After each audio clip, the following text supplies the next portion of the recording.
সম্মানিত ভাইয়েরা, আজকে আমরা যে বইটা থেকে কথা শুনবো আওয়াজ করে বলতে হবে বইটার নাম। এই কোরআনে কোনো ভুল আছে? সন্দেহ আছে? সংশয় আছে? কারণ এই বইটাকে আমাদের হেদায়েতের জন্য নাজিল করেছেন কে? কোনো সন্দেহ নাই, সংশয় নাই। যালিকাল কিতাব লা রাইবা ফি হুদাল লিল মুত্তাকিন। This is the book whereof there is no doubt in it and a guidance to those who are muttaqin. এই বইটা এমন বই যে বইয়ে কোনো ভুল নাই, কোনো সন্দেহ নাই। আর মুত্তাকিনদের জন্য এই বইটাকে পথ প্রদর্শনকারী করে নাজিল করেছে কে? আল্লাহ। এজন্য এই বইটার সাথে আমাদের সম্পর্ক বাড়াতে হবে। প্রতিদিন কোরআনের তেলাওয়াত করা লাগবে, এই কোরআনের আয়াতগুলোর অর্থ বোঝা লাগবে। তাহলে দুনিয়াতেও শান্তি, আখিরাতেও শান্তি দিবে কে? আমরা যেন কোরআনকে আমাদের সাথী বানাই, কোরআনকে আমাদের বন্ধু বানাই। এই কোরআন থেকে আজকে আমরা কথা শুনবো, সবাই আওয়াজ করে পড়েন ইনশাআল্লাহ। আজকের আলোচনার বিষয় হচ্ছে হ্যাপি কাপল, সুখী দম্পতি। স্বামী আর স্ত্রী কেমন করে একটা সুখী দাম্পত্য জীবন কোরআনের আলোকে, ইসলামের আলোকে গঠন করতে পারে, এ বিষয়ে কিছু কথা আজকের এই চমৎকার রজনীতে আমরা শুনবো ইনশাআল্লাহ। পড়েন। আপনারা বিয়ে করছেন তো সবাই নাকি? হ্যাঁ,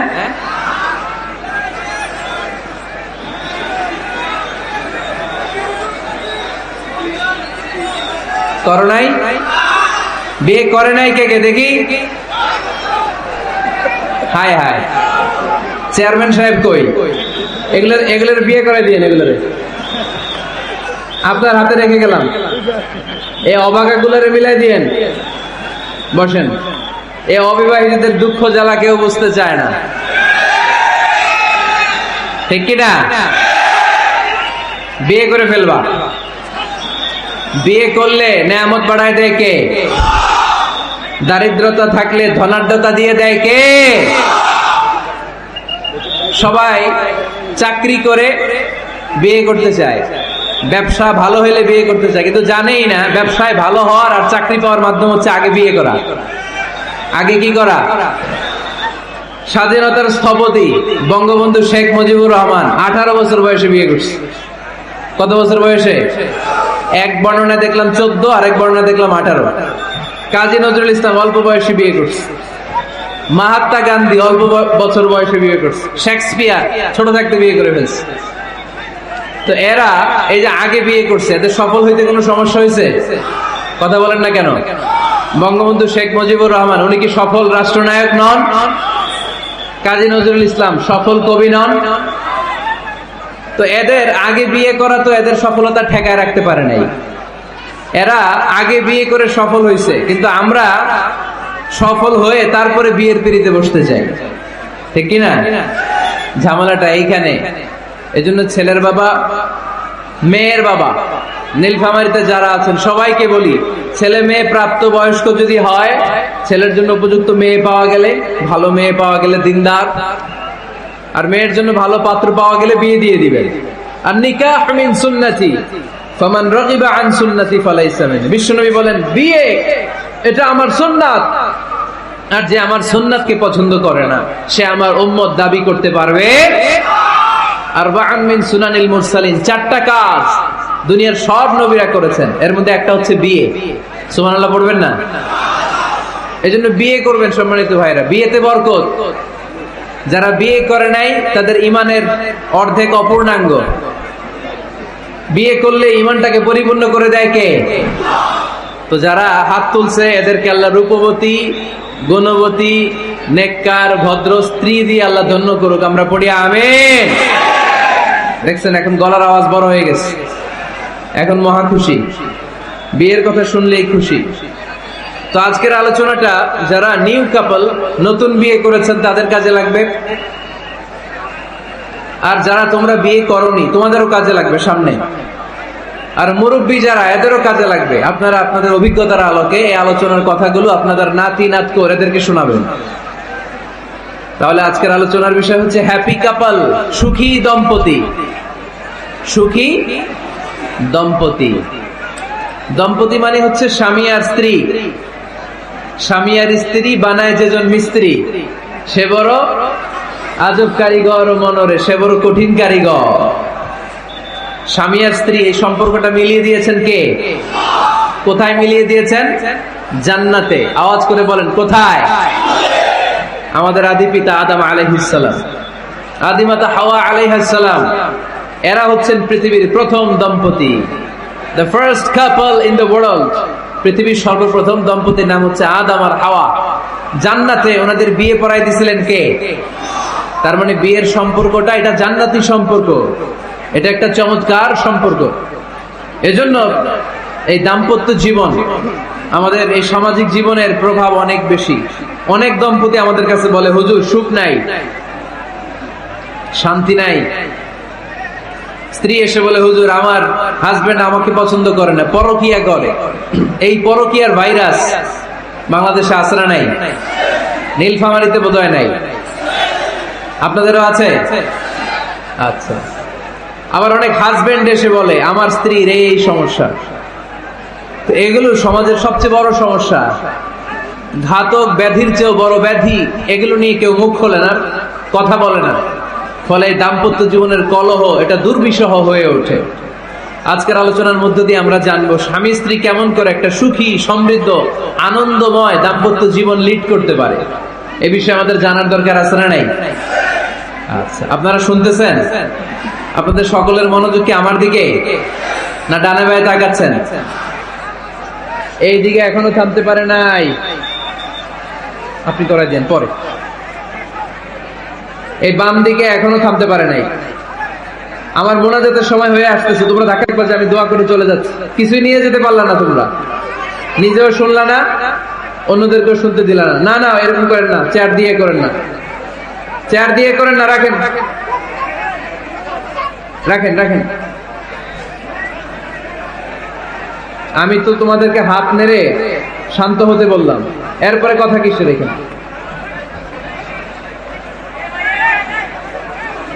এভাবে আসলে আলোচনা করা যায় না। একজন আলোচক কোন একটা বিষয় নিয়ে যখন কথা শুরু করবে, ডানে বায়ে ধাক্কা ধাক্কি, চিৎকার, বিশৃঙ্খলার আওয়াজ যখন আলোচকের কানে আসে, উনি কথার খেই হারিয়ে ফেলে। এই যে আবার শুরু হয়েছে এখানে।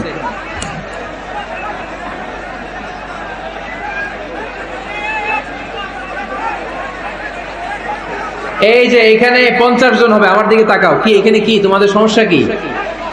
এখানে কি জায়গা নাই তো গো ব্যাক, পেছনে যাও, পেছনে যাও। এই যে এলইডি আছে ওখানে বসে দেখো, ওখানে তো আমার আরো বড় দেখা যায়, ওখানে যেয়ে দেখো। এইখানে কি প্রতিটা মাহফিলে এই আমার ডান দিকে এই বাম দিকে কয়েকশো ছেলে পেলে ধাক্কা ধাক্কি করে শেষ পর্যন্ত বিশৃঙ্খলা। আল্লাহ হায়াতে বাঁচা রাখলে মার্চের 15 তারিখ পর্যন্ত আমি আলোচনা করব দেশে। আজকের এই ক্যামেরাম্যানদের কথা এটা ছড়ায় যাবে সব কমিটি। এই দুই দিকে ফাঁকা রাখবেন, এইখানে আপনাদের নিরাপত্তা কর্মী রাখবেন, কেউ থাকতে পারবে না এদিকে। সামনে যতদূর বসবে সব সামনে, এই জায়গা আমি ফাঁকা দেখতে চাই। সামনে আমার প্রোগ্রাম যেখানে হবে মেহেরবানি করে এটা আপনারা অ্যারেঞ্জ করবেন, কারণ এদের কারণে পুরো মাহফিল বিশৃঙ্খলা। এই যে এখানে কয়েকশো লোক, এইদিকে কয়েকশো লোক, এরা কিন্তু শান্ত, এরা শান্ত। এই যে লক্ষ লক্ষ লোক জড়ো হয়েছে, এদের টাইমের দাম আছে। কি জবাব দিবা তোমরা আল্লাহর কাছে? কেন বিশৃঙ্খলা করো এখানে? একেবারে চুপ, একেবারে চুপ।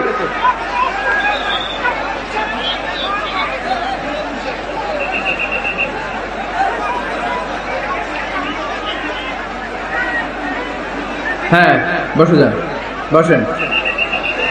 ধাক্কাধাক্কি করতে আসছেন, বসেন, ধাক্কাধাক্কি করে বসেন।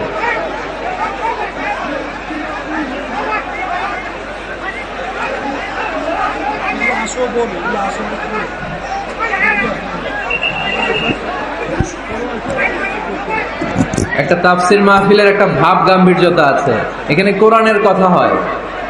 এখানে এরকম বিশৃঙ্খলা করলে মাহফিলের সৌন্দর্যটাই নষ্ট হয়ে যায়। আওয়াজ হবে না, আওয়াজ হবে না। হ্যাঁ ঠিক আছে, বসে যান। ইশারায়, মুখে আওয়াজ করা যাবে না, ইশারায়।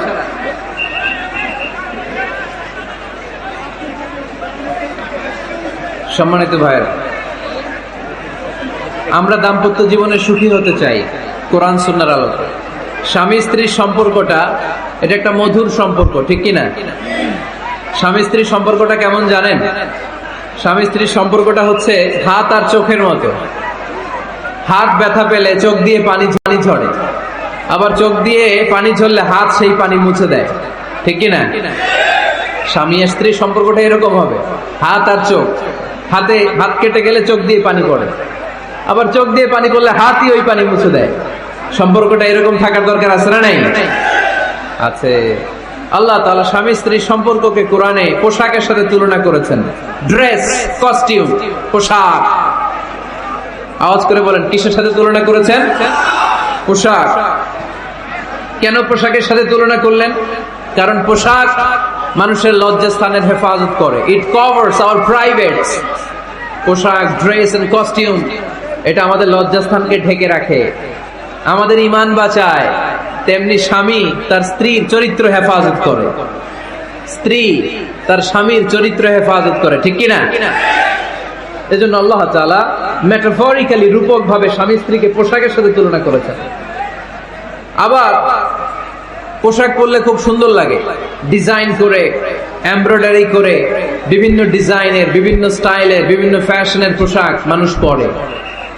পোশাক পরলে মানুষের শ্রী বর্ধিত হয়, সৌন্দর্য বেড়ে যায়। ঠিক তেমনি নারীর চোখে পুরুষ সুন্দর, পুরুষের চোখে নারী সুন্দর, ঠিক কিনা?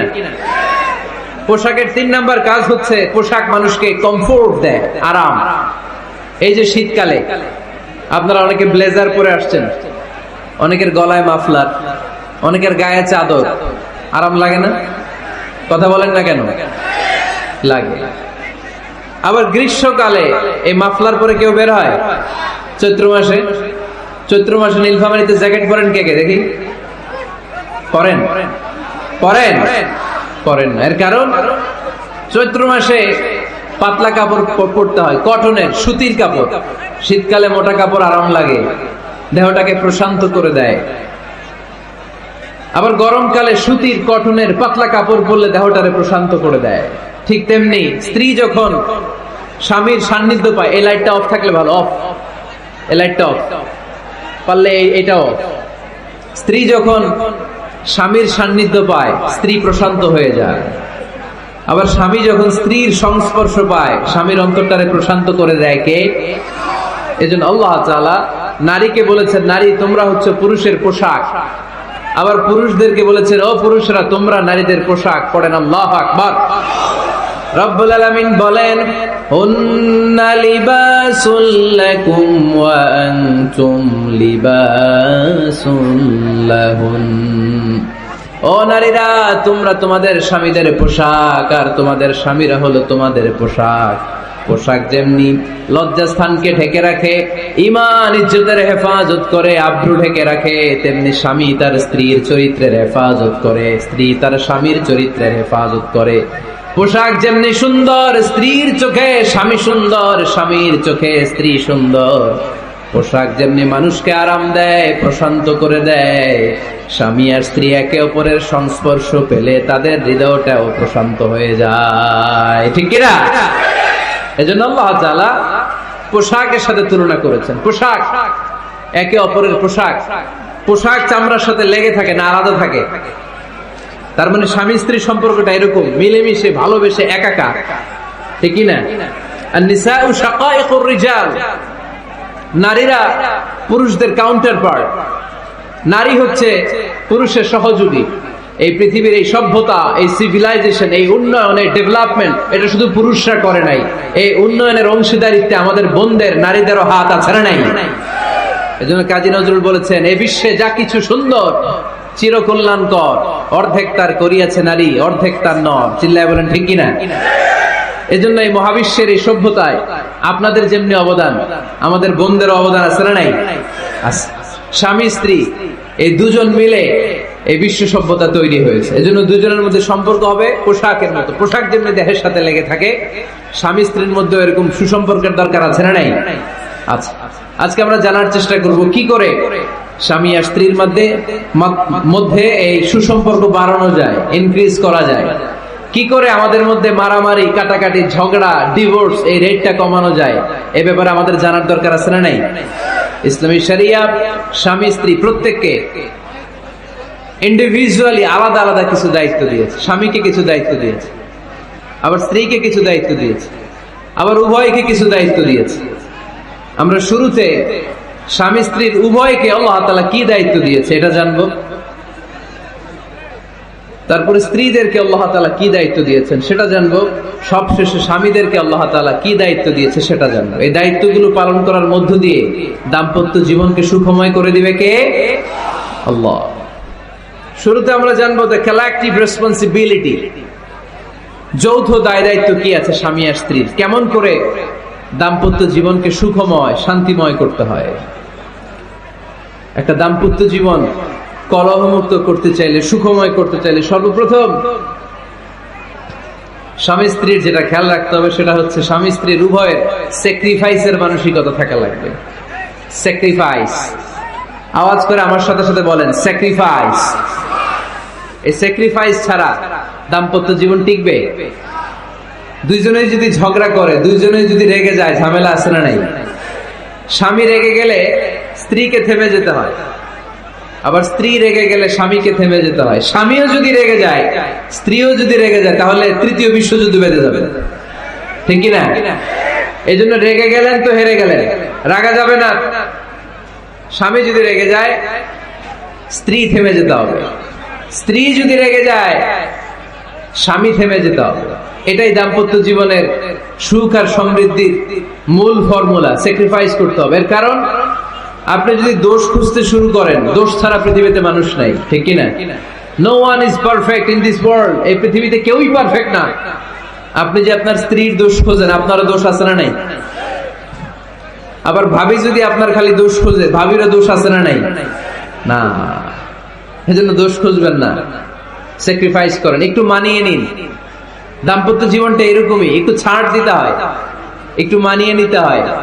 দাম্পত্য জীবনে কখনো মন খারাপ, কখনো মন ভালো, কখনো রোদ, কখনো বৃষ্টি, এই নিয়েই দাম্পত্য জীবন, ঠিক কিনা? তাহলে দাম্পত্য জীবনে যদি আমরা সুখ পেতে চাই, সকল নবদম্পতিকে বলবো একটু ছাড় দেওয়ার মানসিকতা বিল্ড আপ করেন, একটু মানিয়ে নেন, একটু মানিয়ে নেন, একটু ছাড় দেন, একটু মিলেমিশে চলেন। এক স্যাক্রিফাইস আমাদের জীবনটারে, আমাদের দাম্পত্য জীবনটাকে একটা জান্নাতি দাম্পত্য জীবন বানায় দিবে, ঠিক কিনা? দাম্পত্য জীবনকে সুখী করার 2 নাম্বার ফর্মুলা হচ্ছে ঝগড়া করা যাবে না। আপনারা ঝগড়া করেন নাকি? হ্যাঁ, বউয়ের সাথে ঝগড়া করেন না এরকম বিবাহিত পুরুষ কে কে আছেন দেখি এখানে? হাত তুলছে অনেকে, বিশ্বাস হয় আপনাদের? হ্যাঁ, অনেক ঝগড়া। হ্যাঁ, আচ্ছা, মেয়েরা বেশি করে? না না, এই মহিলা প্যান্ডেল আছে এদিকে, এদেরকে জিজ্ঞেস করলে বলবে সব দোষ আপনাদের, আর আপনারা দোষ দিচ্ছেন এদের। তো ঝগড়া করবেন না, মেহরবানি করে সম্মানিত ভাইরা, ঝগড়া করবেন না।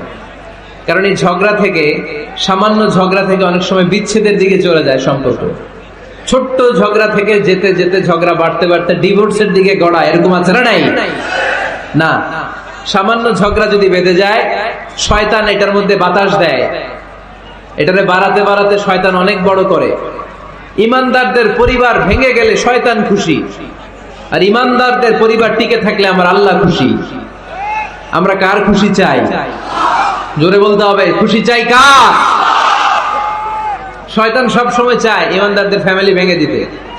Always he tries his level best to break down the relationship of a mu'min family. একজন ইমানদারের ফ্যামিলি কি করে ব্রেক ডাউন করে দেয়া যায়? যেন ঝগড়াই করবো না আমরা। আপনি ঝগড়া করলে ভাবি যেন ঠান্ডা থাকে, ভাবি ঝগড়া শুরু করলে আপনি ঠান্ডা থাকবেন। ঝগড়া করা যাবে না, কিন্তু ঝগড়া হয়ে যায় ফ্যামিলিতে, এটাকে চেক দিতে হবে। ঝগড়া নিয়ে অনেক মজার মজার গল্প আছে। একটা গল্প দিয়ে আজকে শুরু করি। এক লোক মাহফিল শেষ করে 11টার দিকে বাসায় ফিরেছে। তো বাসায় ঢোকার আগে তার ওয়াইফকে ফোন দিয়েছে।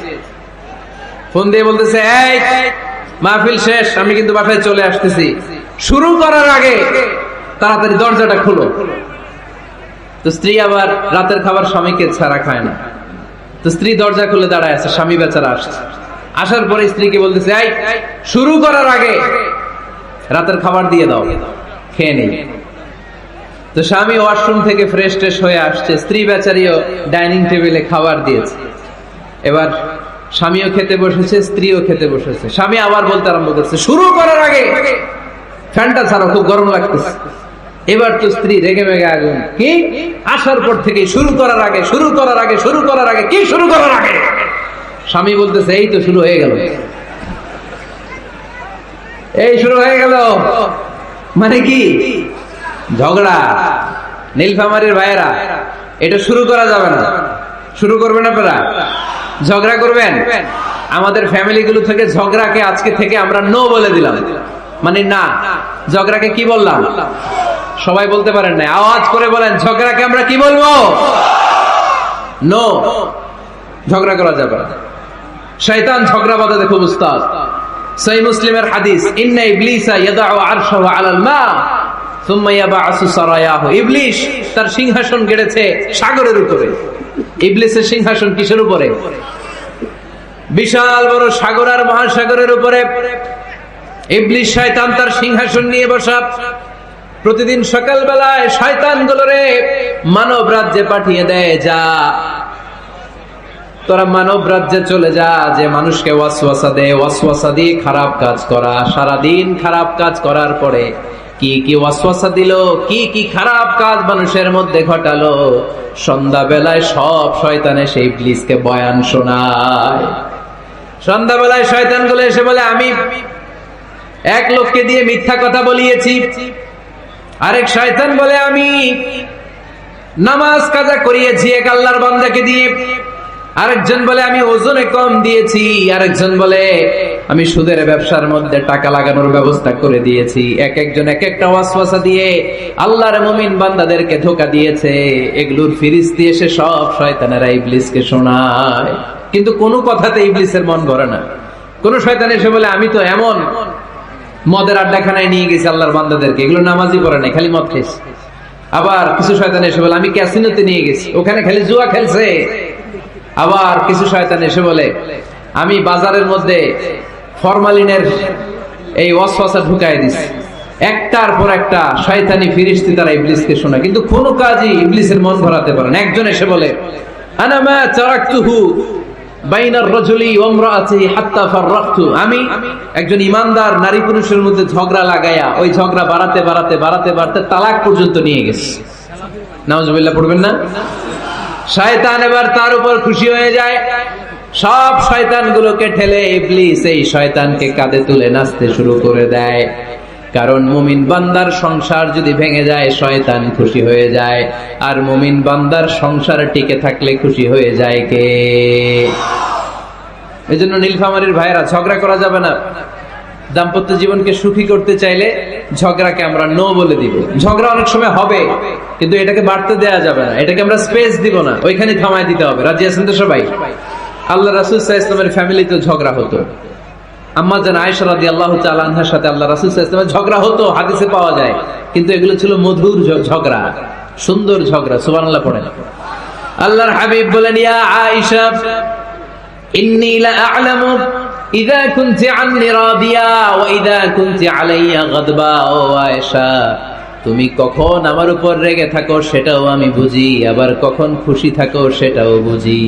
আম্মা জান আয়েশা বললেন, ইয়া রাসূলুল্লাহ, ইয়া হাবিবাল্লাহ, কেমন করে আপনি বুঝেন যে আমি আপনার উপর রেগে আছি, আবার কেমন করে আপনি বুঝেন আমি আপনার উপর সন্তুষ্ট আছি? বিশ্বনবী বললেন, আয়েশা, তুমি যখন আমার উপরে খুশি থাকো, আমার উপর যখন তুমি রাজি থাকো, তখন তুমি দোয়ার সময় এইভাবে দোয়া করো, ওয়া রাব্বি মুহাম্মাদ, মুহাম্মাদের রব, আপনি আমাদের সব গুনাহগুলো মাফ করে দেন। আর যখন তুমি আমার উপর রেগে থাকো, তখন তুমি আমার নামটা মুখ দিয়ে উচ্চারণ করো না। ও আয়েশা, তখন তুমি দোয়ার সময় বলতে থাকো, রব্বি ইব্রাহিম, ইব্রাহিমের রব, আপনি আমাদের সব গুনাহগুলো মাফ করে দেন। যখন তুমি খুশি তখন আমার নামটা মুখে নাও, যখন তুমি আমার উপর রেগে থাকো তখন তুমি আমার নামটা মুখে নিতে চাও না। আম্মা জান আয়েশা বললেন, ইয়া রাসূলুল্লাহ, ইয়া হাবিবাল্লাহ, মা আহজুরু ইল্লা ইসমাক, আমি শুধু আমার মুখ থেকে আপনার নামটারে সরায় রাখি, আমার হৃদয় থেকে কোনোদিন আপনারে সরাতে পারি না। মা আহজুরু ইল্লা ইসমাক, নবী হে, আমি তো শুধু মুখ থেকে আপনার নামটারে বাদ দেই, আমার হৃদয় থেকে তো আপনারে বাদ দিতে পারি না। আমার হৃদয় পুরোটা জুড়ে শুধু আপনি আর আপনি। চিল্লায় পড়েন আল্লাহু আকবার। তার মানে আম্মা জান আয়েশাও আল্লাহ রাসূল সাল্লাল্লাহু আলাইহি ওয়াসাল্লামের উপর রেগে থাকতেন মাঝে মাঝে, বিশ্বনবী মাঝে মাঝে রাগ করতেন। একবার খুব বেশি রাগারাগি হয়ে গেল, অনেক ঝগড়া হয়ে গেল। এবার আল্লাহ রাসূল সাল্লাল্লাহু আলাইহি ওয়াসাল্লাম খেয়াল করলেন না, এত ঝগড়া তো করা ঠিক হবে না। তখন আল্লাহর হাবিব সাল্লাল্লাহু আলাইহি ওয়াসাল্লাম বললেন, আয়েশা চলো মিটমাট করি। কি করি? হ্যাঁ, মিউচুয়াল করি না, মিটমাট। এই যে ঝগড়া লাগলে আবার যে মিলায় দেয়, এটা কি বলেন আপনারা নীলফামারীতে? মিটমাট। আল্লাহর হাবিব সাল্লাল্লাহু আলাইহি ওয়াসাল্লাম বললেন, আয়েশা চলো আমরা মিটমাট করি, আমরা আর ঝগড়া না করি। আম্মা জান আয়েশা বললেন, ঠিক আছে চলেন মিটমাট করি। বিষ্ণু বললেন, ঠিক আছে একজনকে নিয়ে আসি যে দুজনের মাঝে মিটমাট করাই দিবে। কারে নিয়ে আসবো? ওমরে ফারুককে নিয়ে আসি। আম্মা জান আয়েশা বলে, না, ওমরও গালিদ, ওমরের মেজাজ গরম, আমার ভয় লাগে। সুবহানাল্লাহ পড়বেন না? বিষ্ণু বললেন, তাহলে তোমার আব্বারে নিয়ে আসি। কই নিয়ে আসেন, আব্বারে খুব ভাল লাগে। বিষ্ণু বললেন, ঠিক আছে তোমার কথাই রইলো, ওমরকে ডাকবো না, তোমার আব্বা আবু বকরকে নিয়ে আসবো। বিশ্বনবী মিটমাট করার জন্য সাইয়েদনা আবু বকর রাদিয়াল্লাহু তাআলা আনহুকে ডেকে নিয়ে আসলেন। সাইয়েদনা আবু বকর রাদিয়াল্লাহু তাআলা আনহু ঘরে ঢুকলেন। বিশ্বনবী বললেন, আয়েশা আমার আর তোমার মাঝে কি নিয়ে ঝগড়া হয়েছে? কথাটা কি তুমি বলবা নাকি আমি বলবো? আম্মা জান আয়েশা বলেন, আপনিই বলেন, তবে মিথ্যা বললেন না, যা ঘটছে ওইটাই বললেন। ওয়ালা তাকুলিল্লাহ হাক্কান, যেটা সত্য ওইটাই বলবেন, অন্য কিছু বলবেন না। আবু বকর রাদিয়াল্লাহু তাআলা আনহু তো শুনে রেগে মেগে আগুন। কি এত বড় সাহস, বিশ্বনবীর সামনে দাঁড়িয়ে তুমি এভাবে কথা বলো? এই আদব শিক্ষা দিয়েছি তোমাকে আমি। রেগে গেলেন। বিশ্বনবী কি সত্য ছাড়া মিথ্যা কিছু বলবেন? রেগে মেগে চিৎকার করে মেয়ের গালের মধ্যে দিলেন এক চপেটাঘাত। এক থাপ্পড় খেয়ে আম্মা জান আয়েশা উল্টায় পড়লেন। আবার মারার জন্য সাইয়েদনা আবু বকর রাগে গড়গড় করছিলেন, মেয়েরে আবার মারার জন্য উদ্যত হলেন। বিশ্বনবী অবস্থা ভয়ঙ্কর দেখে সাইয়েদনা আবু বকরের সামনে দুই হাত মেলে এইভাবে দাঁড়িয়ে গেলেন। বিশ্বনবীকে যখন আবু বকর রাদিয়াল্লাহু তাআলা আনহু দাঁড়াতে দেখলেন, সাইয়েদনা আবু বকর মুহূর্তের মধ্যে থেমে গেলেন। সুবহানাল্লাহ পড়ুন। সাইয়েদনা আবু বকর রাদিয়াল্লাহু তাআলা আনহু ঘর থেকে বের হয়ে গেলেন। এবার বিশ্বনবী আম্মা জান আয়েশার কাছে যেয়ে বলেন, ও আয়েশা দেখো, আমি তোমারে মাইর থেকে বাঁচাইলাম। আমি না থাকলে তোমার বাবা তোমারে আজ শেষ করে ফেলতো, ঠিক কি না? আমি বাঁচাইছি তোমারে। ইয়া আয়েশা কাইফা রাআইতিনি আনখাসতুকি মিনার রাজুল, দেখছো আয়েশা কেমনে বাঁচাইলাম তোমারে? আজকে আমি না থাকলে এমন পিটতি দিতে তোমার বাবা, একেবারে খবর হয়ে যাবে। আম্মা জান আয়েশা লজ্জায় পড়ে গেলেন, হেসে দিলেন। বিশ্বনবীও হেসে দিলেন। সুবহানাল্লাহ পড়েন। দুইজনের এই হাসির আওয়াজ ঘরের বাইরে থেকে সাইয়েদনা আবু বকর শুনতে পেলেন। উনি শুনে তো অবাক, কিরে এতক্ষণ তৃতীয় বিশ্বযুদ্ধ, এখন আবার হাসে। ঘরে ঢুকলেন। ঘরে ঢুকার পরে আবু বকর রাদিয়াল্লাহু তাআলা আনহু বিশ্বনবীর বলেন, ইয়া রাসূলুল্লাহ আশরিকানি ফি সিলমিকুমা কামা আশরাকতুমানি ফি হারবিকুমা। হে আল্লাহর রাসূল, আপনারা দুইজন ঝগড়া লাগলে মিটমাট করার জন্য আমারে যেমনি ডাকেন, আপনারা যখন সুখ আনন্দ আর হাসাহাসিতে ব্যস্ত থাকেন, ওই হাসির সময়গুলোতে শেয়ার করার জন্য তখনও আমার একটু ডাইকেন। পড়েন সুবহানাল্লাহ। ও নবী, শুধু ঝগড়ার সময় ডাইকেন না, শুধু মিলায় দেওয়ার জন্য ডাকবেন না। আপনাদের মধ্যে যখন সুখকর আনন্দময় হাসাহাসির মুহূর্তগুলো কাটে, ওই মুহূর্তগুলোতেও আমাকে এনে আপনারা শেয়ার করে দিয়েন। পড়েন সুবহানাল্লাহ। মুসনাদে আহমদ ইবনে হাম্বলের হাদিস। এই হাদিস প্রমাণ করে আল্লাহ রাসূল সাল্লাল্লাহু আলাইহি ওয়াসাল্লামের ঘরেও ঝগড়া হতো স্ত্রীদের সাথে, তবে মধুর ঝগড়া, শিক্ষণীয় ঝগড়া। আওয়াজ করে বলতে হবে, ঠিক কি না? এজন্য ঝগড়া হবে, কিন্তু ঝগড়াকে বাড়তে দেয়া যাবে। তাহলে দাম্পত্য জীবন সুখময় করতে চাইলে 1 নম্বরে স্যাক্রিফাইস, 2 নম্বরে ঝগড়াকে আমরা কি বলে দিছি আজকে? ভুলে গেছি। ঝগড়াকে কি বলবো? নো। তাসলিমা নামে একটি মেয়ে হারিয়ে গেছে। ওসি সাহেব বলেছেন পিছনে পুলিশের কাছে যদি পাঠিয়ে দিতে পারেন ভালো হয়। ছোট্ট মেয়ে দেখলে জিজ্ঞেস করবেন তোমার নাম কি, যদি বলে তাসলিমা, 6 বছর বয়স, ওকে পাঠিয়ে দিবেন। 3 নাম্বার, দাম্পত্য জীবন সুখময় করতে চাইলে দাম্পত্য জীবনের কোনো গোপন কথা কারোর সাথে শেয়ার করা যাবে না। এটা কবিরা গুনাহ, এটাকে হারাম বলে ঘোষণা দিয়েছে কে? এটাকে বিষ্ণু বলেছেন আযমুল আমানা। স্বামী স্ত্রীর মধ্যে যে অন্তরঙ্গ মুহূর্ত কাটে, এই মুহূর্তগুলোর কথা কারোর সাথে শেয়ার করা যাবে? নীলফামারীর যুবক ভাইরা চিল্লায় বলে, এগুলো শেয়ার করা যাবে? বিষ্ণু বললেন, খবরদার, এটা আযমুল আমানা। স্বামীর সবকিছু স্ত্রীর কাছে আমানত, স্ত্রীর সবকিছু স্বামীর কাছে আমানত। আবার বিশ্বনবী বলেছেন, যারা স্বামী স্ত্রীর গোপন দাম্পত্য জীবনের কথা অন্যের কাছে শেয়ার করে দেয়, তারা হলো আশারুন নাস, পৃথিবীর মধ্যে সবচাইতে নিকৃষ্ট মানুষ। এরা নিকৃষ্ট, এদের চাইতে নিকৃষ্ট আর কেউ হতে পারে। উলাইকা কাল আনআম বাল হুম আদাল, এরা পশুর চাইতেও নিকৃষ্ট, যারা স্বামী স্ত্রীর প্রাইভেট কথা, পার্সোনাল কথা মানুষের কাছে বলে বেড়ায়। আর সিবাউ হারাম, এই গোপনীয় সব কথাগুলোকে অন্যের কাছে প্রকাশ করা হারাম করেছে কে? চিল্লায় বলতে হবে কে? তাহলে খবরদার, নিজেদের দাম্পত্য জীবনের কোনো কিছু অন্যের সাথে শেয়ার করবেন না। আমাদের বোনরা অনেক সময় একসাথে বসলে পেটের কথা, পিঠের কথা সব বলে ফেলায়, আছে না নাই? না বোনেরা, সব শেয়ার করলেও আপনাদের দাম্পত্য জীবনের কোনো কথা কখনো কারোর সাথে শেয়ার করতে পারবেন না। 4 নম্বর ফর্মুলা হচ্ছে অহেতুক সন্দেহ পরিহার করতে হবে। অনেক স্ত্রী আছে স্বামীরে খালি সন্দেহ করে, আছে না নাই? নীলফামারীতে এই সমস্যা নাই, আছে? এই যে ভুক্তভোগী পাওয়া গেছে, আছে না নাই? আছে, খালি সন্দেহ করে। এই তুমি ওদিকে তাকাইলে কেন, ওই বেডের দিকে তাকাইলে কেন, এই তোমার মোবাইল দাও, কারে ফোন দিলা দেখি, এই ফেসবুকের পাসওয়ার্ড দাও দেখি কি করছে, দেখি মেসেঞ্জারে কার সাথে চ্যাটিং করছে, আছে না নাই? এই যে অহেতুক সন্দেহ আপনার ফ্যামিলিটারে জাহান্নামের টুকরা বানায় দিবে। আবার অনেক স্বামী আছে স্ত্রীকে খালি সন্দেহ করে, এদিকে তাকালে সন্দেহ করে, ওদিকে তাকালে সন্দেহ করে, বাসায় থাকলেও সন্দেহ, বাইরে গেলেও সন্দেহ, এরকম আছে না নাই? না, অহেতুক সন্দেহ এটা পরিহার করবেন। এই সন্দেহ খুব খারাপ জিনিস। আমি ব্যক্তিগতভাবে অনেক কেস এরকম হ্যান্ডেল করেছি। এসে বলে হুজুর খালি সন্দেহ করে, এটা একটা রোগ, এটা কি আপনার ফ্যামিলিটারে শেষ করে দেবে।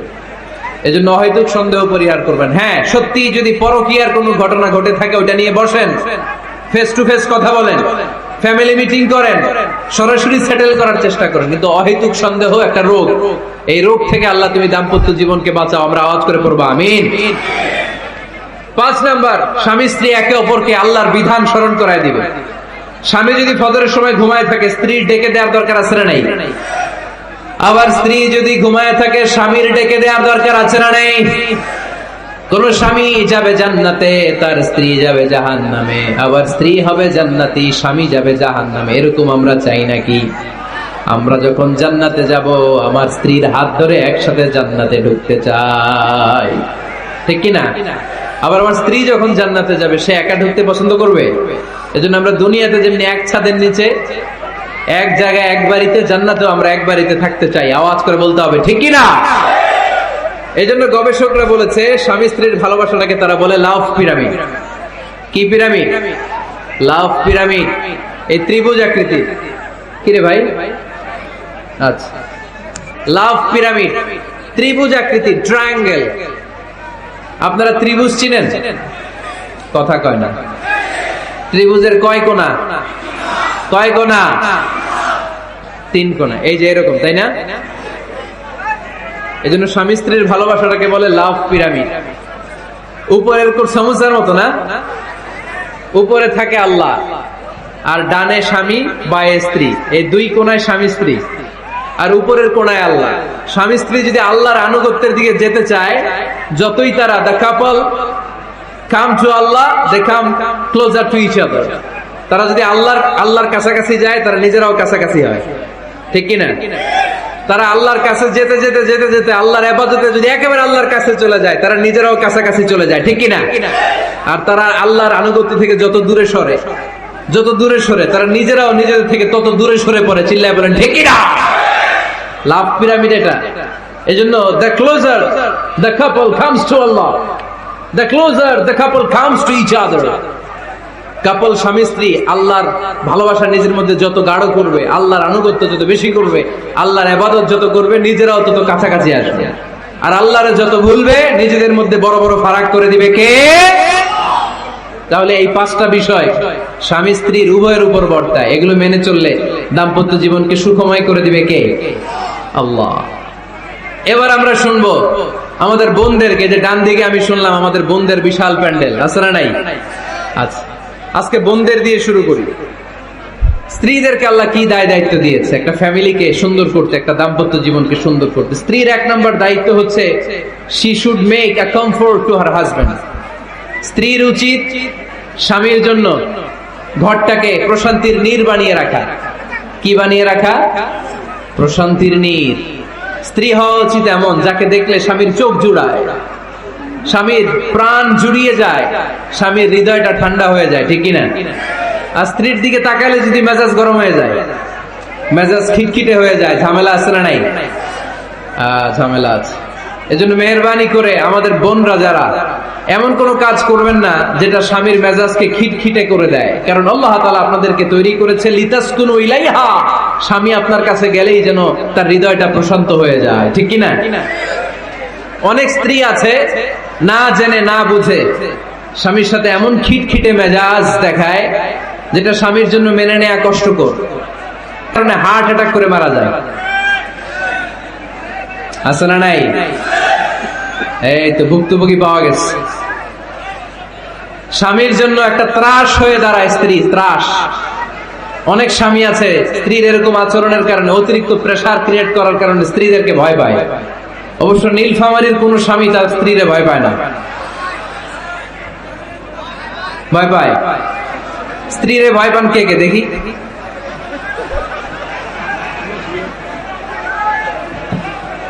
ভয় পান আপনারা? ভয় পান? হ্যাঁ, এক অফিসের বড় সাহেব তার স্ত্রীরে খুব ভয় পায়, প্রচন্ড ভয় পায়। তো সে মনে মনে ভাবলো, দেখি আমার অফিসের যারা স্টাফ আছে, ম্যানেজাররা আছে, এরা কতটুকু ভয় পায়, এরা ভয় পায় কিনা। তো একদিন সকালবেলা অফিসের সব স্টাফ গুলোর একসাথে দাঁড় করায় বলতেছে, এই আপনারা যারা যারা আপনাদের স্ত্রীদেরকে ভয় পান তারা ডান দিকে যান, আর যারা স্ত্রীকে ভয় পান না এরা বাম দিকে যান। অফিসের সব কর্মচারী ডান দিকে চলে গেছে, সবাই ভয় পায়, একজন শুধু বাম দিকে। বাম দিকে কয়জন?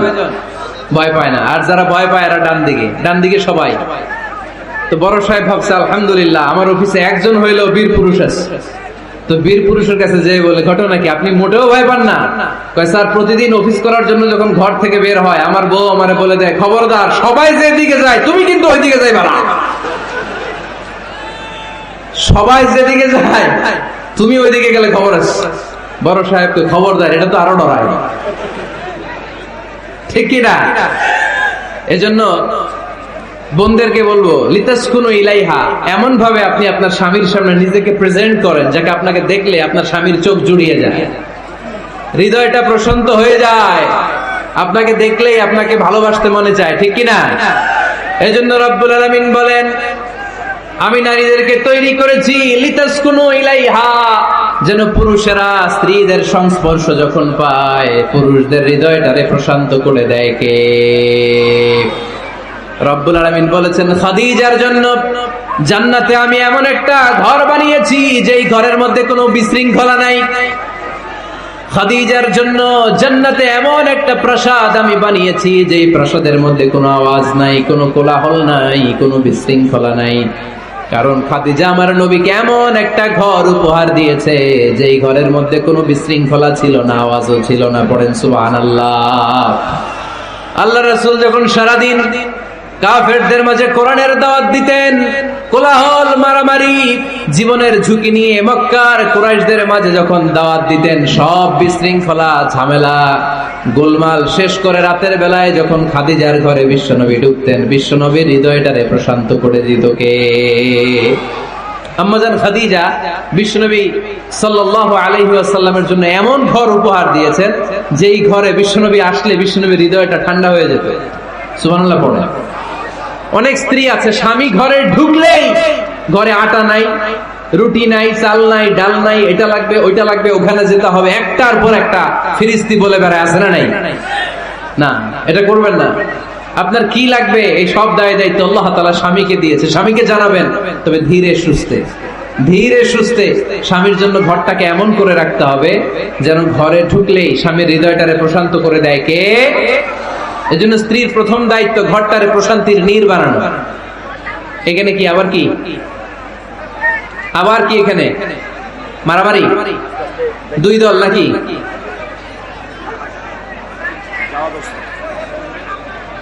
আপনাদের মনোযোগ আছে না গেছে? কষ্ট হচ্ছে? হ্যাঁ, অনেক রাত হয়ে গেছে তো, প্রায় 10:30। হ্যাঁ, তাকবীর পড়েন, লিল্লাহে তাকবীর। তো কিছু লোক ওঠা বসা শুরু করলেন কেন? হ্যাঁ, 1 নাম্বার, 2 নাম্বার, 3 নাম্বার নাই তো আবার? হ্যাঁ, 1 নাম্বার নাকি পেশাব করা, 2 নাম্বার নাকি টয়লেটে যাওয়া, 3 নাম্বার নাকি এইটা। বিড়ি খান আপনারা? বিড়ি আর সিগারেটের সাথে মুসলমানের সম্পর্ক আছে না। কোন মুসলমান সিগারেট খেতে পারে, বিড়ি টানতে পারে? কারণ এটা এমন একটা খাবার যে খাবার টয়লেটে ঢুকেও খাওয়া যায়। সিগারেট ছাড়া কোনো খাবার টয়লেটের ভেতরে খাওয়া যায়? কথা বলেন, খাওয়া যায়? এবং সিগারেট পৃথিবীর এমন খাবার যে খাবারের গায়ে এই খাবারের বদনাম লেখা থাকে, ঠিক কিনা? সিগারেট ছাড়া পৃথিবীর কোন খাবারে ওই খাবারের বদনাম আছে? কথা বলেন। ধরেন আপনাদের নীলফামারীতে নতুন 1 প্যাকেট বিস্কিট বেরিয়েছে, যে বিস্কিটের গায়ে লেখা এই বিস্কিট খাওয়ার 1 ঘন্টার মধ্যে ডায়রিয়া শুরু হবে। ওটা খাইবেন কে কে? খাবেন আপনারা? কি বলবেন দোকানদারে, তোর বিস্কিট তুই খা, তোর ডায়রিয়া হোক, ঠিক কিনা?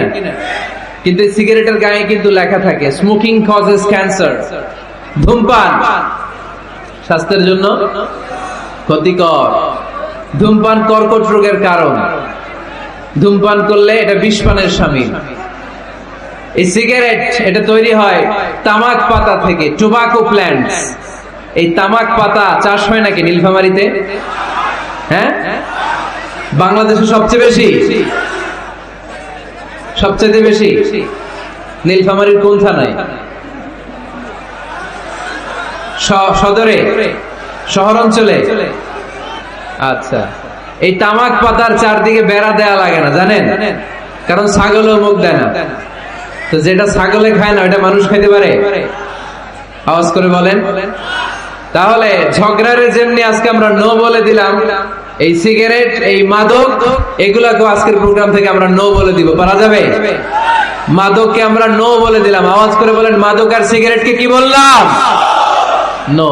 আল্লাহ তুমি বোঝার তৌফিক দান করো, আমরা পড়ি আমিন। একটা সুখী দাম্পত্য জীবনের জন্য স্ত্রীর 2 নাম্বার দায়িত্ব হচ্ছে স্বামীকে ইন্সপায়ার করা, স্বামীকে সাহস যোগানো, পিছন থেকে ড্রাইভিং পুশের মতো কাজ করা। কারণ স্বামীকে যখন স্ত্রী সাহস যোগায়, স্বামীর সাহস বেড়ে যায়, ঠিক কিনা? আল্লাহর হাবিব সাল্লাল্লাহু আলাইহি ওয়াসাল্লামের কাছে কোরআনের আয়াত নাযিল হলো, ইকরা বিসমি রাব্বিকাল্লাযী খালাক, খালাকাল ইনসানা মিন আলাক, ইকরা ওয়া রাব্বুকাল আকরাম الذي علم بالقلم علم الإنسان ما لم يعلم পড়েন আল্লাহু আকবার। সূরাতুল আলাকের 5 আয়াত হেরা গুহায় যখন নাজিল হয়ে গেল, বিশ্বনবী সাইয়েদনা জিবরাইলকে নিজ আকৃতিতে দেখলেন, পা থেকে মাথা পর্যন্ত দেখে বিশ্বনবী ভয় পেয়ে গেলেন। বিশ্বনবী সাল্লাল্লাহু আলাইহি ওয়াসাল্লাম জীবনে 2 বার সাইয়েদনা জিবরাইল আলাইহিস সালামকে ওনার আসল আকৃতিতে দেখেছিল। আওয়াজ করে বলতে হবে কয়বার? 1 হচ্ছে মেরাজ রজনীতে সিদরাতুল মুনতাহায়, 2 হচ্ছে প্রথম যখন কোরআনের আয়াত নাজিল হয়, বিষ্ণু সাল্লাল্লাহু আলাইহি ওয়াসাল্লাম দেখলেন বিশাল একজন ব্যক্তি, পাটা হচ্ছে হেরা গুহায় আর মাথাটা হচ্ছে আকাশের উপরে। এই বিশাল একটা লোক, সে কোরআনের 5 আয়াত নিয়ে এসেছে সূরাতুল আলাক, আর বলতে শুরু করেছে, ইয়া মুহাম্মদ ইকরা, আপনি পড়ুন, আপনি পড়ুন, আপনি পড়ুন। 3 বার পড়ার আদেশ করার পরে বিষ্ণু সাল্লাল্লাহু আলাইহি ওয়াসাল্লাম পড়তে আরম্ভ করলেন, ইকরা বিসমি রাব্বিকাল্লাযী খালাক, খালাকাল ইনসানা মিন আলাক, ইকরা ওয়া রাব্বুকাল আকরাম আল্লাযী আল্লামা বিল কলম আল্লামাল ইনসানা মা লাম ইয়ালাম। বিষ্ণু সাল্লাল্লাহু আলাইহি ওয়াসাল্লাম পড়তে আরম্ভ করলেন। প্রথম কোরআনের আয়াত যখন নাজিল হয়ে গেল, বিষ্ণু সাল্লাল্লাহু আলাইহি ওয়াসাল্লাম ভয় পেয়ে গেলেন। হাত নাড়াচ্ছেন কেন আপনারা? হ্যাঁ, কি স্ক্রিনে দেখা যায়? আহারে কি আনন্দ আকাশে বাতাসে, সবাই খুশির ঠেলায়, খুশিতে আনন্দে ঠেলায় না? আল্লাহর হাবিব সাল্লাল্লাহু আলাইহি ওয়াসাল্লাম ভয় পেয়ে গেলেন। আপনাদের মনোযোগ তো নাই মনে হচ্ছে, তা হাত নাড়াচ্ছেন কেন? এদিকে তাকায়। খরগোশের কানের মতো কান দুইটারে খাড়া করা। কোরআনের আয়াত যখন নাজিল হলো, আল্লাহ রাসূল সাল্লাল্লাহু আলাইহি ওয়াসাল্লাম ভয় পেয়ে গেলেন। বিষ্ণু সাল্লাল্লাহু আলাইহি ওয়াসাল্লামের হৃদয় কাঁপতে আরম্ভ করলো। কোরআনের 5 আয়াত নিয়ে হেরা গুহা থেকে বিশ্বনবী আম্মা জান খাদিজাতুল কুবরা রাদিয়াল্লাহু তাআলা আনহার কাছে চলে আসলেন। এসে ডেকে বললেন, খাদিজা জাম্মিলুনি জাম্মিলুনি, কম্বল দিয়ে তুমি আমারে চাপা দাও, আমার ভয় লাগছে, মনে হয় আমি বাঁচবো না। আম্মাজান খাদিজা বললেন, কি হয়েছে আপনার? বিশ্বনবী বললেন, বিশাল বড় একটা লোক কোরআনের 5 আয়াত নিয়ে এসেছে। ওই লোকের পা হেরা গুহার মধ্যে, মাথাটা আকাশের উপরে, এত বিশাল সত্তা, বিশাল কোন মানুষ জীবনে আমি দেখি নাই। এসে সে পরিচয় দিয়েছে সে নাকি জিব্রাইল ফেরেশতা। বিশ্বনবী বললেন, মনে হয় আমি বাঁচবো না, আমার জ্বর চলে এসেছে, আমার হৃদয়ের মধ্যে কাঁপুনি শুরু হয়েছে, তুমি আমারে কম্বল দিয়ে চাপা দাও। আম্মাজান খাদিজা বললেন, ও নবী, ভয় পাবেন না, আমার আল্লাহ কোনদিন আপনারে অপমান করবেন না। সুবহানাল্লাহ পড়েন। ওয়াল্লাহি ওয়াল্লাহি লা ইউখজিকাল্লাহু আবাদা। নবী গো, আল্লাহ আপনারা অপমান করবেন না, কারণ আপনার মধ্যে এমন এমন ভালো ভালো গুণ আছে, এই গুণাবলীগুলি যে মানুষের মধ্যে থাকে তাকে আমার রব কোনদিন অপমান করতে পারে না। চিল্লায় বলেন ঠিক কি না? নবী হে, ইন্নাকা লা তাসিলুর রাহিমা, আপনি আত্মীয়তার সম্পর্ক বজায় রাখেন। ও নবী, তাসদুকুল হাদিসা, সব সময় আপনি সত্য কথা বলেন। ওয়া তাহমিলুল কাল্লা, আপনি মানুষের বোঝা টেনে দেন।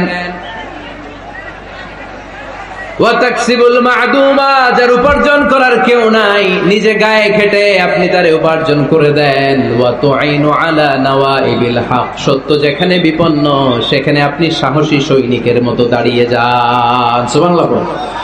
নবী, আপনি ভয় পাবেন না, কারণ আপনি এমন অসাধারণ ব্যক্তিত্ব, এমন জনকল্যাণমূলক কাজের আঞ্জাম আপনি দেন, এরকম লোককে আল্লাহ কখনো অপমান করতে পারে?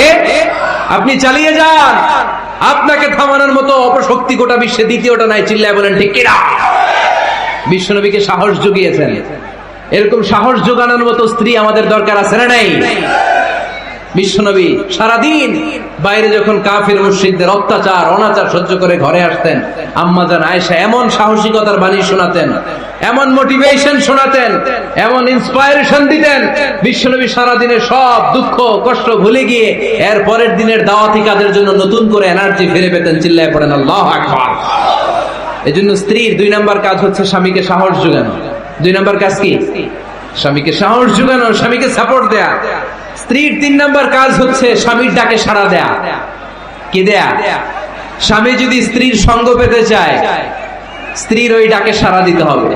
রাতের বেলা স্বামী যদি স্ত্রীর সঙ্গ চায়, আর স্ত্রী যদি সঙ্গ না দিয়ে চলে যায়, ফজর পর্যন্ত স্ত্রীর উপর আল্লাহর ফেরেশতারা লানত দিতে থাকে। চিল্লায় পড়েন নাউযুবিল্লাহ। তবে হ্যাঁ, ভ্যালিড যদি কোনো কজ থাকে, ভ্যালিড কজ, অসুস্থতা, অন্যান্য কমপ্লেক্সিটি যদি থাকে, সেটা ভিন্ন ব্যাপার। কিন্তু ইগোর কারণে, ইগো, মেজাজ দেখিয়ে, রাগ দেখিয়ে কোনো বোন যদি স্বামীর আহ্বানে সাড়া না দিয়ে মুখ ফিরিয়ে চলে যায়, ফজর পর্যন্ত আল্লাহর ফেরেশতারা ওই মহিলার উপর লানত দিতে থাকে। আওয়াজ করে পড়তে হবে নাউযুবিল্লাহ। আবার বিশ্বনবী বলেছেন, খবরদার, রমজান ছাড়া কোন নফল রোজা কোন স্ত্রী যদি রাখতে চায়, নফল রোজা রাখার আগে স্বামীর কাছ থেকে যেন সে অনুমতি নিয়ে নেয়। নফল রোজা, আওয়াজ করে বলেন কি রোজা? ফরজ রোজা না।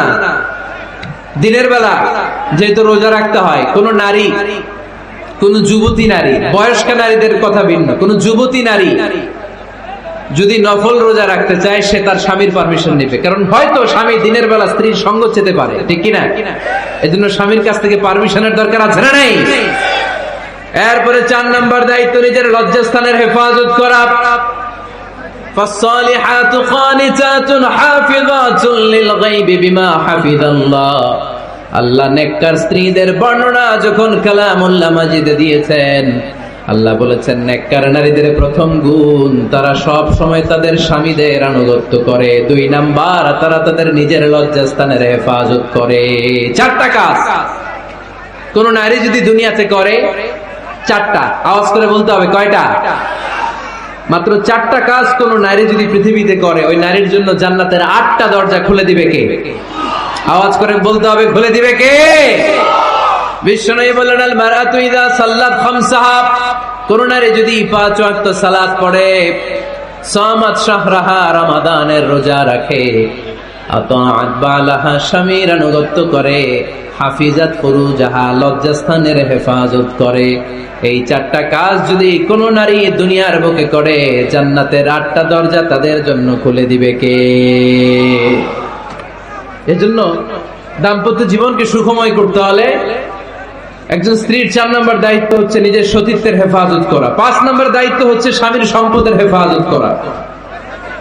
সাইয়েদনা আবু সুফিয়ান রাদিয়াল্লাহু তাআলা আনহু ছিলেন খুব কৃপণ মানুষ, বিষ্ণু ঈসা ইসলামের শ্বশুর। সেই বুখারীতে এসেছে, ওনার স্ত্রী এসে আল্লাহ রাসূল সাল্লাল্লাহু আলাইহি ওয়াসাল্লামের কাছে বলেন, ইয়া রাসূলুল্লাহ, ইন্না আবু সুফিয়ান রাজুলুন শাহীব। হে আল্লাহর রাসূল, আবু সুফিয়ান খুব কৃপণ মানুষ, আমার আর আমার সন্তানদের খরচের জন্য যে টাকা পয়সা লাগে আমার স্বামী দেয় না। এখন আমার স্বামীর অনুমতি ছাড়া সিন্ধুক থেকে টাকা নেয় আমার জন্য জায়েজ কিনা? আল্লাহর হাবিব বললেন, হ্যাঁ, স্বামী যদি কৃপণ হয় তাহলে ফ্যামিলির খরচের জন্য যতটুকু দরকার অতটুকু নিতে পারবা, ওইটারে ক্ষমা করে দিবে কে? আমাদের অনেকের মধ্যে অনেক কৃপণ লোক আছে না নাই? এইখানে নাই মাশাআল্লাহ। এই কৃপণ লোক যদি থাকে, আপনার অনুমতি ছাড়াও ভাবি আপনার পকেট থেকে টাকা নিতে পারবে। আজকে সব গোমর ফাঁস করে দিলাম। কৃপণ যারা, তাদের পারমিশন ছাড়া পকেট থেকে, আলমারি থেকে টাকা নিয়ে যতটুকু দরকার ফ্যামিলির ততটুকু খরচ করা যাবে, অতিরিক্ত খরচ করা যাবে না। 6 নম্বর দায়িত্ব হচ্ছে ছেলে মেয়েদেরকে দেখাশোনা করা, ছেলে মেয়েদেরকে বুকের দুধ খাওয়ানো। অনেক মা আছে ছেলে মেয়েদেরকে বুকের দুধ খাওয়াতে চায় না, আছে না নাই? হ্যাঁ, ডানু খাওয়ায়, ডানু। আর কি খাওয়ায়? হ্যাঁ, মিল্ক ভিটা আর নিডো, নেসলে, সেরেলাক আর হ্যাঁ বায়োমিল। মাশাআল্লাহ, অনেক নাম জানেন তো আপনারা। তো মেডিকেয়ার, তো এই বুকের দুধ খাওয়াতে চায় না অনেক মায়েরা। মায়েরা যারা আছেন প্যান্ডেলে, আপনার বুকের দুধের মধ্যে বাচ্চাদের জন্য আল্লাহ রাব্বুল আলামিন ন্যাচারাল ভ্যাকসিন দিয়ে দিয়েছেন। চিল্লায় পড়েন সুবহানাল্লাহ। ন্যাচারাল, প্রাকৃতিক টিকা, বাচ্চার জীবনের প্রথম টিকাটা, সন্তানের জীবনের নবজাতক শিশুর প্রথম টিকাটা আল্লাহ তাআলা মায়ের বুকের শাল দুধের ভেতরে দিয়ে দিয়েছেন। সুবহানাল্লাহ পড়েন। টিকাগুলো তো বাজার থেকে কিনতে হয়, প্রথম টিকাটা আল্লাহ ফ্রি দিয়ে দিয়েছে। সুবহানাল্লাহ পড়বেন না? এজন্য রাব্বুল আলামিন বলেন, ওয়াল ওয়ালিদাতু ইউরদি'না আওলাদাহুন্না হাওলাইনি কামিলাইনি লিমান আরাদা আন ইউতিম্মার রাদা'a। দুনিয়ার প্রতিটা মায়ের উচিত টানা 2 বছর তাদের সন্তান সন্ততিদেরকে দুধ খাওয়ানো। কয় বছর? আওয়াজ করে বলতে হবে, কয় বছর? মায়ের বুকের দুধ যে ছেলেগুলো খায় না, এদের ব্রেনের গ্রোথ হয় না। এগুলো হয় বলদা নাম্বার 1। কি হয়? বলদা নাম্বার 1। ফার্মের মুরগির মতো এগুলা। ফার্মের মুরগি দেখছেন? হ্যাঁ, ফার্মের মুরগি দেখবেন যে দোকানে যখন কিনতে যাবেন, এটারে নিয়ে যেখানে ওজন করে ওইখানে বসা রাখলে ওইখানেই বসে থাকে, আধা ঘন্টায় উঠবে না, এটা বসেই থাকে। আর গ্রামের মুরগি দেখছেন, দেশি মুরগি, ধরতে পারবেন এটারে? খবর আছে, ঘাম ছুটায় ছাড়বে। তো মায়ের বুকের দুধ যেগুলা খায় এগুলো দেশি মুরগির মতো, আর এই নিডু খায় যেগুলো, এগুলো 1 নাম্বার বলদা হয়, আর ফার্মের মুরগির মতো হয়। ঠিক কিনা? উদাহরণটা দিলাম এই জন্য, আপনার সন্তানের ভবিষ্যতের কথা বোঝানোর জন্য উদাহরণটা দিয়েছি। বুকের দুধ খাওয়াবেন, এর মধ্যে আল্লাহ তাআলা এমন নিউট্রিশন, পুষ্টি গুণ দিয়ে মায়ের বুকের দুধকে আল্লাহ তাআলা সমৃদ্ধ করেছে, বাচ্চার ব্রেইনের গ্রোথ হয়, বাচ্চার হাড্ডিগুলো খুব শক্ত হয়, সে ইনফিরিয়রিটি কমপ্লেক্সে ভোগে না, হীনমন্যতায় ভোগে না, জীবনের যেখানেই যাবে সেখানেই সে হবে সফল। চিল্লায় বলেন ঠিক কিনা? অনেক মা আছে বুকের দুধ খাওয়াতে চায় না, ডানু খাওয়ায়, নিডু খাওয়ায়, আবার নিজেদের কাজের জন্য ব্যস্ত, ছেলে মেয়েদেরকে সময় দেয় না, আছে না নাই? নারীরা চাকরি করতে পারবে, হেজাব করে নিজেকে পর্দার মধ্যে রেখে শিক্ষকতা করতে পারবে, ডাক্তারি করতে পারবে, সব পেশায় তারা যেতে পারবে, নিজেদেরকে পর্দার মধ্যে রেখে হেজাব করে সব জায়গায় যেতে পারবে। কিন্তু সন্তানদেরকেও দেখাশোনার দরকার আছে না নাই? অনেক মায়েরা নিজেরা থাকে চাকরিতে আর ছেলে মেয়েদেরকে দিয়ে রাখে কাজের মেয়ের কাছে, আছে না নাই? মনে রাখবেন, আপনি যদি অফিসে চাকরিতে ব্যস্ত থাকেন আর ছেলে মেয়ে যদি কাজের মেয়ের কাছে মানুষ হয়, তাহলে ছেলে মেয়ে আপনার আচরণ পাবে না, সে কাজের মেয়ের বুয়ার আচরণ পেয়ে পেয়ে বড় হবে। চিল্লায় বলেন ঠিক কিনা? এক একটা নারীকে আল্লাহ তাআলা এক একটা ফ্যামিলির ম্যানেজিং ডাইরেক্টর বানিয়ে দিয়েছে। A woman is an MD of a family. একজন নারী একটা ফ্যামিলির ম্যানেজিং ডাইরেক্টর। এখানে অনেক কাজ আছে মিয়া। এখানে তার ফুড ম্যানেজমেন্ট এনশিওর করতে হয়, এখানে অনেক ডিপ্লোমেসি জানা লাগে। একজন নারীকে ফ্যামিলিতে টিকে থাকতে হলে কূটনীতি লাগে, শাশুড়ির সাথে বউয়ের ঝগড়া আছে না নাই, ম্যানেজ করতে হয়। একান্নবর্তী ফ্যামিলি হলে স্বামীর ভাই বোন এদের মন মানিয়ে চলতে হয়, পুরো ঘরটাকে হ্যান্ডেল করতে হয়। এখানে আছে ফুড ম্যানেজমেন্ট, এখানে আছে ক্লিনিং ম্যানেজমেন্ট, এখানে আছে ডিপ্লোমাসি। পুরো ঘরের মধ্যে তো বিশাল একটা অফিস। এই কাজ ফেলে দিয়ে মহিলারা বাইরে ঘুরে বেড়ায় না, ফ্যামিলি সামলান। আপনি যদি ঘরমুখ হন তাহলে আপনার ফ্যামিলির মধ্যে বরকত দিয়ে এটাকে সমৃদ্ধ করে দিবে কে? তাহলে সুখী দাম্পত্য জীবনের 6 নম্বর ফর্মুলা হচ্ছে ছেলে মেয়েদেরকে সময় দেয়া। ছেলে মেয়েদেরকে সময় দেন। Spending money, spending time is more important than spending money for children. ছেলে মেয়েদের জন্য টাকা ব্যয় করার চেয়ে ছেলে মেয়েদের সাথে সময় ব্যয় করা বেশি গুরুত্বপূর্ণ, ঠিক কিনা? এমন অনেক ফ্যামিলি আছে আমি দেখেছি যে বাবাও চাকরিজীবী, মাও চাকরিজীবী, আছে না নাই? হয় ডে কেয়ারে না কাজের বুয়ার কাছে মানুষ হইতেছে। বাবা মারা যখন সকালে অফিসের জন্য বের হয় তখনও ছেলে মেয়ে ঘুমায়, আবার রাতে যখন মিটিং সিটিং সব শেষ করে ঘরে আসে তখনও ছেলে মেয়েগুলো ঘুমায়। শুক্রবার ছাড়া বাবা মার ছেলে মেয়েদের দেখা নাই। এরকম ফ্যামিলি আছে না নাই?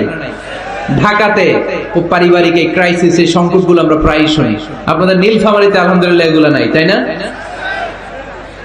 আল্লাহ তুমি আমাদের ফ্যামিলিগুলোরে বরকতময় করো, আমাদের ফ্যামিলিতে যেন আমরা জান্নাতি ইমেজ উপভোগ করতে পারি, তুমি তৌফিক দান করো। আওয়াজ করে পড়বো আমিন। 7 নম্বর দায়িত্ব, বিশ্বনবী বলেছেন খবরদার, স্বামী পছন্দ করে না এমন কোন লোককে স্ত্রী যেন ঘরে অ্যালাউ না করে। স্বামী পছন্দ করে না এমন কোন লোককে আপনার স্ত্রী ঘরে অ্যালাউ করতে পারবে? আমার বোনেরা খবরদার, আপনার স্বামীর পারমিশন ছাড়া, আপনার স্বামী পছন্দ করে না এরকম কোন লোককে আপনার ঘরে আপনি অ্যালাউ করতে পারবেন না। 8 নাম্বার, স্বামীকে আর্থিকভাবে সহযোগিতা করা। যদি স্ত্রী ধনী হয়, আমরা সব এক করে ফেলছি। আসলে ইসলামের দৃষ্টিতে স্বামীর ব্যালেন্স আলাদা, স্ত্রীর ব্যালেন্স আলাদা। স্বামীর যাকাত আলাদা, স্ত্রীর যাকাত আলাদা, ঠিক কিনা? স্ত্রী ধনী হতে পারে, স্ত্রীর আলাদা সম্পদ থাকতে পারে। যদি স্ত্রীর সম্পদ থাকে, স্ত্রীর উচিত তার সম্পদ দিয়ে তার স্বামীকে এস্টাবলিশ হতে, স্বাবলম্বী হতে সহায়তা করা। যদিও এটা আল্লাহ তাআলা আবশ্যক করে দেন নাই, কারণ আর্থিক ফিনান্সিয়াল সব কাজগুলোকে স্বামীর উপরে খরচ করেছে কে? ফিনান্সিয়ালি 1 টাকা খরচ করা, 1 টাকার দায়ভার নেওয়া কোন স্ত্রীর উপরে আল্লাহ আবশ্যক করে নাই। তারপরেও স্ত্রী যদি ধনী হয়, স্ত্রীর যদি জায়গা জমি থাকে, সম্পদ থাকে, তাহলে স্ত্রীর উচিত তার স্বামীকে স্বাবলম্বী হতে সহযোগিতা করা, ঠিক কিনা? আমরা মডেল হিসেবে আম্মা জান খাদিজা রাদিয়াল্লাহু তাআলা আনহার জীবনের দিকে যদি তাকাই তাহলে দেখবো উনি অনেক মহিয়সী, গরিয়সী একজন ব্যবসায়ী নারী ছিলেন। আম্মা জান খাদিজা রাদিয়াল্লাহু তাআলা আনহা ওনার ব্যবসায় স্টাফ হয়ে বিশ্বনবী ওনার সাথে পরিচিত হলেন। বিশ্বনবীর আমানতদারিতায় মুগ্ধ হয়ে আম্মা জান খাদিজা বিশ্বনবীর বিয়ের প্রস্তাব দিলেন। আম্মা জান খাদিজা রাদিয়াল্লাহু তাআলা আনহার সাথে বিশ্বনবীর যখন বিয়ে হয়ে যায়, বিয়ের পরে আম্মা জান খাদিজা বলেন, ও বিশ্বনবী, আমার যত সম্পদ আছে, আমার ব্যবসায়ের যত মালামাল আছে, যত সম্পদ আছে, সব আমি আপনার পায়ের সামনে এনে রেখে দিলাম। আপনি দিয়ে দিলাম, সব সম্পদ আপনার আমি দিয়ে দিলাম। আপনি ইচ্ছে মতো মানুষকে দান করতে পারেন, খরচ করতে পারেন, দাওয়াতি কাজে, মুসলিমদেরকে আজাদ করার কাজে আপনি ব্যয় করতে পারেন। আওয়াজ করে পড়েন আল্লাহু আকবার। আম্মা জান খাদিজাকে যদি আমরা মডেল হিসেবে ধরি তাহলে প্রতিটা বোনের উচিত তাদের যদি অর্থ কড়ি থাকে, সম্পদ থাকে, স্বামীকে স্বাবলম্বী হতে ওই সম্পদ দিয়ে সাহায্য করার দরকার আছে না নাই? কথা বলেন না কেন? 9 নাম্বার, স্ত্রীর দায়িত্ব দাম্পত্য জীবনকে সুখময় করতে নিজেকে স্বামীর সামনে বিউটিফাই করে উপস্থাপন করা। ওই যে ঠিক আসছে, নিজেদের পক্ষে আসলেই ঠিক। নিজেকে বিউটিফাই করে, মেকআপ করে স্বামীর সামনে উপস্থাপন করা। রাগ করবেন না আমার বোনেরা, আমি আপনাদেরকে খুব ভালোবাসি এবং বোনরাও আমাকে খুব ভালোবাসে। আমার একটা পেজ আছে আমার নাম, এই ফেসবুকে মিজানুর রহমান আজহারি। এই পেজে প্রতিদিন শত শত প্রশ্ন আসে। এই প্রশ্নের বেশিরভাগ প্রশ্ন আমাদের বোনদের।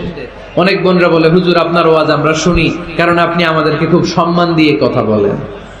আলহামদুলিল্লাহ, আমি আমার বোনদেরকে ভালোবাসি, মাদেরকে ভালোবাসি।